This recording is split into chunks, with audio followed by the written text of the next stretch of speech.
Bonjour, j'espère que vous allez bien. Aujourd'hui, on va commencer la deuxième partie de la série dédiée à l'asservissement avec Arduino. Dans les vidéos précédentes, nous avons analysé un système de second ordre en boucle ouverte. Dans cette vidéo, on va introduire l'architecture en boucle fermée. Ensuite, dans les vidéos suivantes, on va aborder un ensemble du correcteur.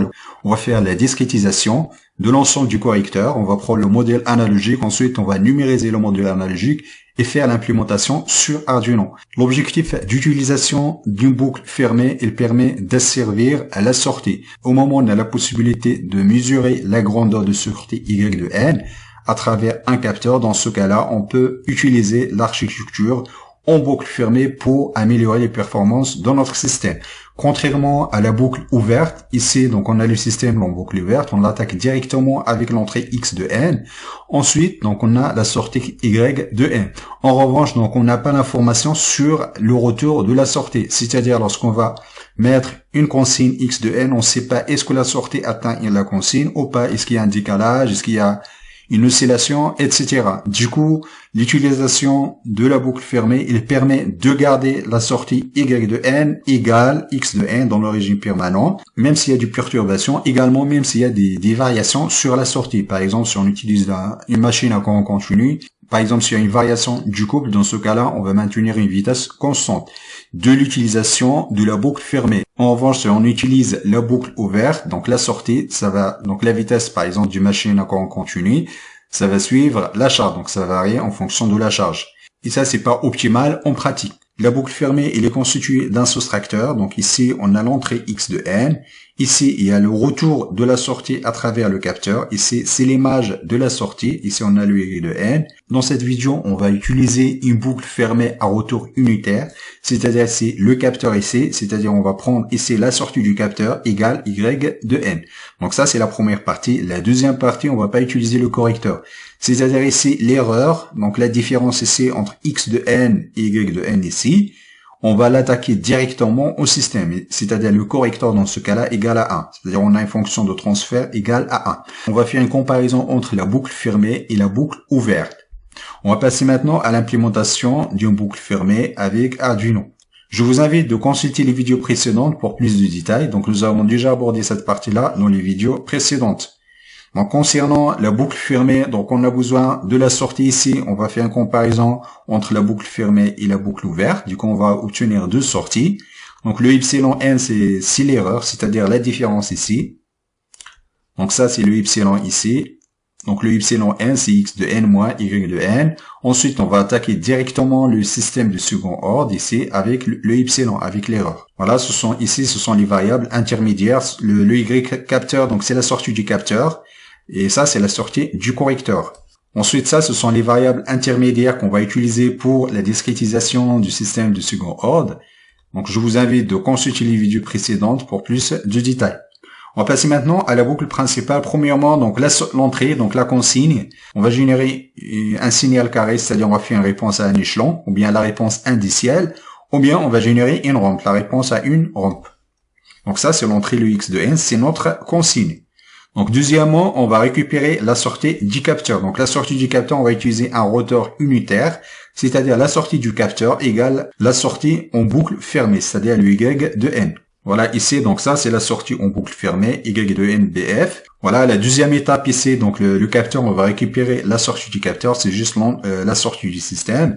Ensuite, on va calculer l'erreur, le epsilon de N. Le epsilon de N, c'est l'entrée X de N moins la sortie du capteur.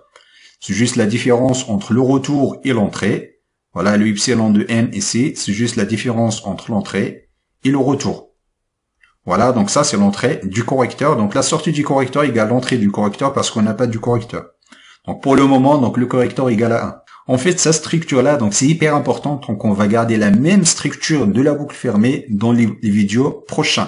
Dans les vidéos prochaines, par exemple ici, dans la partie correcteur, au lieu d'utiliser le epsilon de n, on va utiliser la fonction du correcteur. Voilà, ensuite, on va calculer la sortie en boucle fermée. Donc, on va faire appel à la fonction systeal que nous avons abordée dans la vidéo précédente. On va lui donner la sortie du correcteur.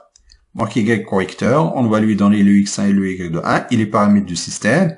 Ensuite, la fonction va nous retourner la réponse dans notre système. Donc on va lui donner la sortie du correcteur. Ensuite, la fonction va nous générer le Y de n en boucle fermée. Voilà, ensuite on va faire la même chose. On va utiliser la même fonction pour le calcul de la réponse en boucle ouverte.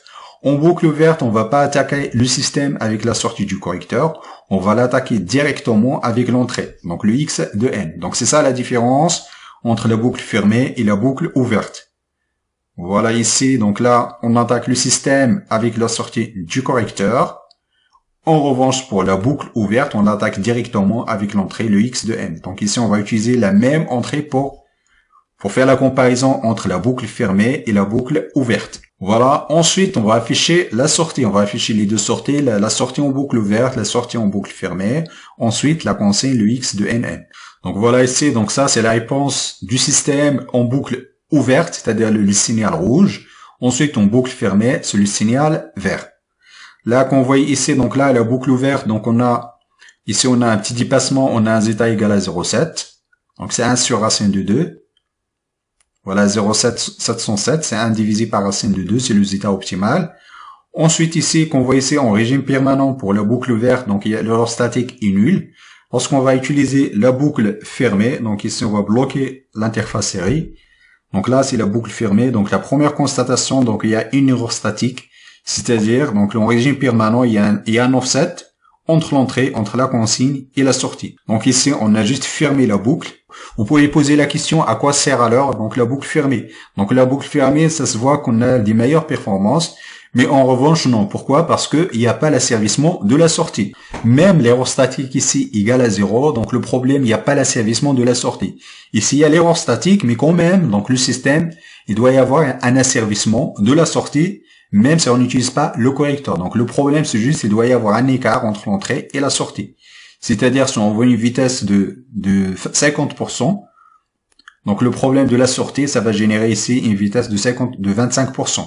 Donc on a demandé 50%, mais la vitesse effective au borne du moteur, ça va être 25%. Mais quand même, au niveau perturbation, au niveau d'asservissement, donc il y a bien l'asservissement de la sortie, contrairement à la boucle ouverte. On va passer maintenant à l'analyse du système en utilisant une rampe pour analyser l'erreur dynamique en boucle ouverte et en boucle fermée. Donc là, on va voir l'erreur dynamique des deux systèmes, en boucle ouverte et en boucle fermée. Donc en boucle ouverte, donc on a une erreur dynamique non nulle, une erreur statique est nulle.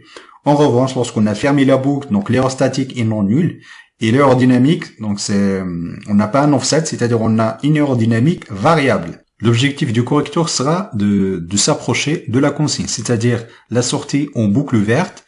Donc dans un correcteur parfait, il faut qu'il soit égal à la sortie, c'est-à-dire la courbe verte doit être collée avec la courbe bleue.